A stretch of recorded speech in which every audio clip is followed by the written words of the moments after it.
Please welcome John Edward. Nice to see you, bud.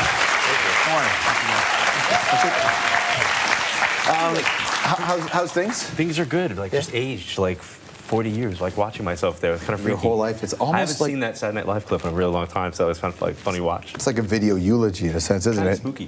What we can talk about Saturday Night Live thing. In the end, you know that people will spoof you in that context. How did you feel when you first saw it? You know, when you say that you talk to dead people for a living, you have to kind of have a little bit of you can't take yourself so seriously because you know that people are going to fall on both sides of the spectrum. So, you know, as long as people are polite about it and poking fun, it's when they take it to a step of being personal and they're like defining you or attacking you, that's not so cool. It is quite a career choice. Is it like the priesthood in that people claim they don't call it, it calls them? Oh, yeah, it's more like the mafia. Yeah?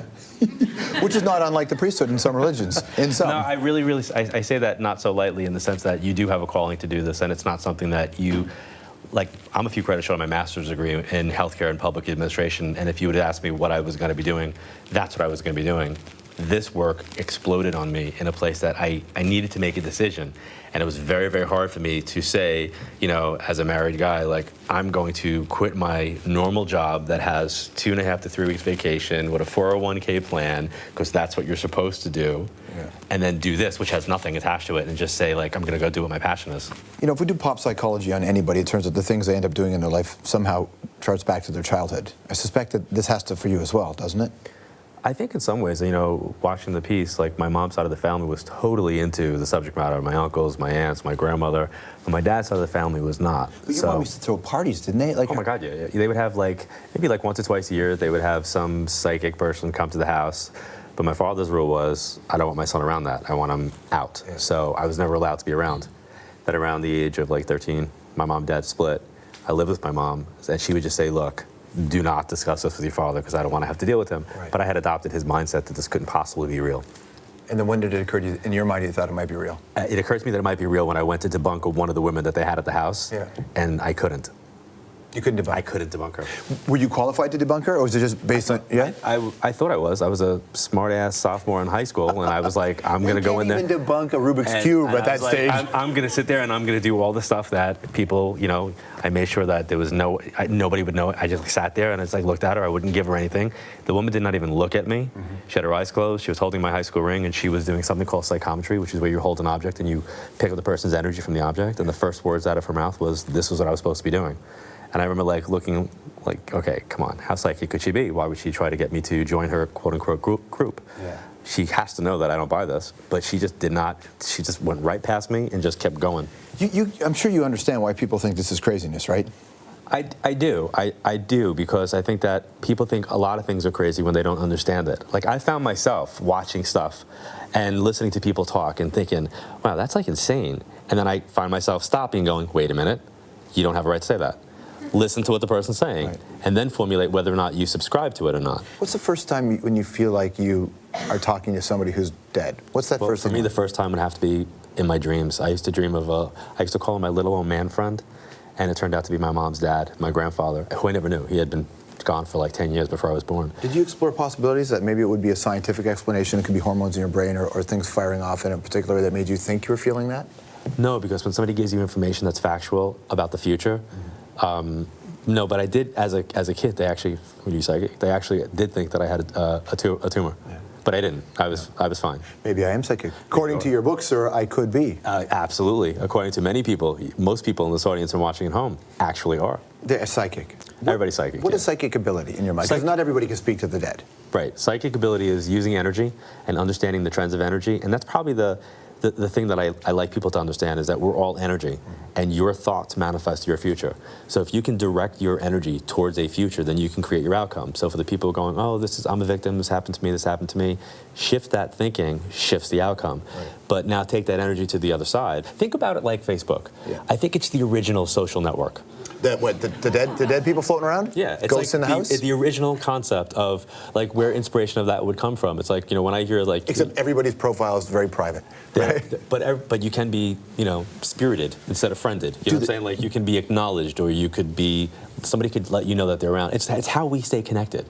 Have you found that there are trends in terms of what they tell you it's like? Do they tell you what it's like? Even if they tried, I probably wouldn't get that, and I'll tell you why. There's certain things that I believe in that I won't talk about. Like, I believe we all have spirit guides, but I won't sit here and tell a client what your guide is, because I can't validate that. I won't tell you what you were. Is my spirit guide Joe Strummer? Please say yes. I wouldn't be able to tell you that. Okay. However, I wouldn't be able to tell you what you were in a past life either, although I do believe in reincarnation. Right. But I can say to you, oh, by the way, somebody there has a son who passed and they were hit by a car. That I could say. Why? Because it's a fact, and it's something that's factual, it's coming through, that can be supported and validated by the conversation coming from the person who's giving that to me. What do you think about when people say that you're taking advantage of those who are grieving? I say that they don't really truly understand the process, to be honest. That's what I say. Because if you're dealing with a parent who's lost a child, and they are sitting with somebody who's legitimate at doing this work, and you help that person know that their child has survived this physical death and that they are still connected, there is no greater reward on the planet than that light turning on that parent's face. There is no, and as a parent, I can tell you firsthand, it is the driving force that lets me do what I do. You got 2 kids, right? What are they, 4 and 8, roughly? 4 and 8. What's that take your dad to work to school day like for you? Well, my dad talks to your dead grandfather. I am not training my kids clearly to be psychic, but this book will probably be my legacy in the sense that I think many years from now, people will not really care who the hell I am, but they are going to care about who they are as individuals and about their own psychic ability. And I think this book will be something that can help them tune into their abilities, and this is what I leave for my kids. Do you hear them as voices? No, I hear them as thoughts. As thoughts? I hear them as thoughts. So energy comes in, and it's perceived in 3 different ways for me. I see it, hear it, and feel it. And then it's like having a daydream. It's literally like having a daydream and paying attention to what I'm seeing and then describing it.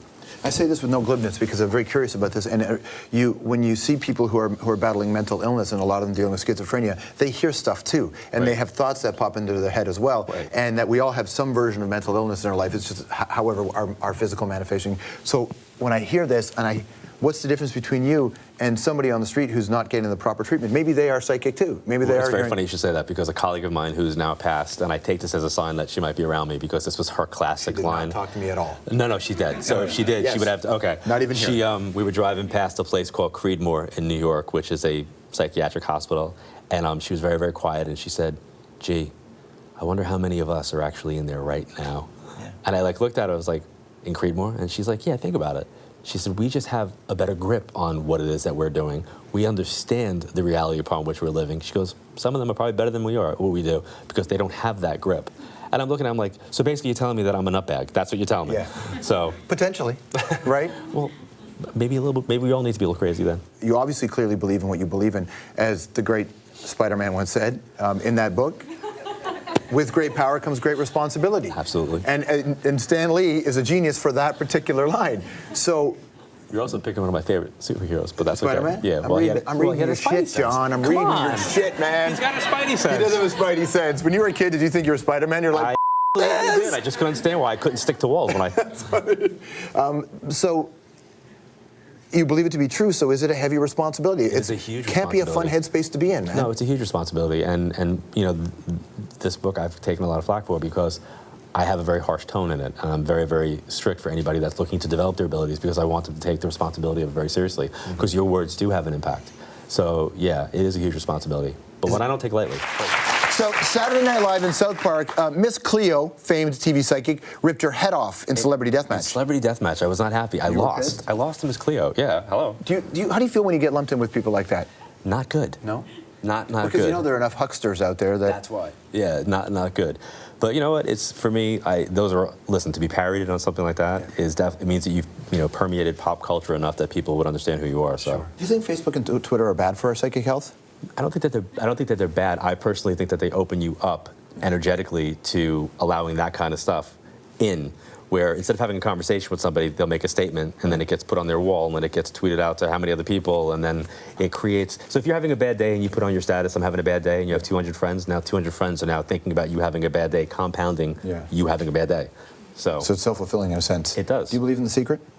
I believe in the law of attraction. I think The Secret packaged it beautifully. Christians can't stand what you do, can they?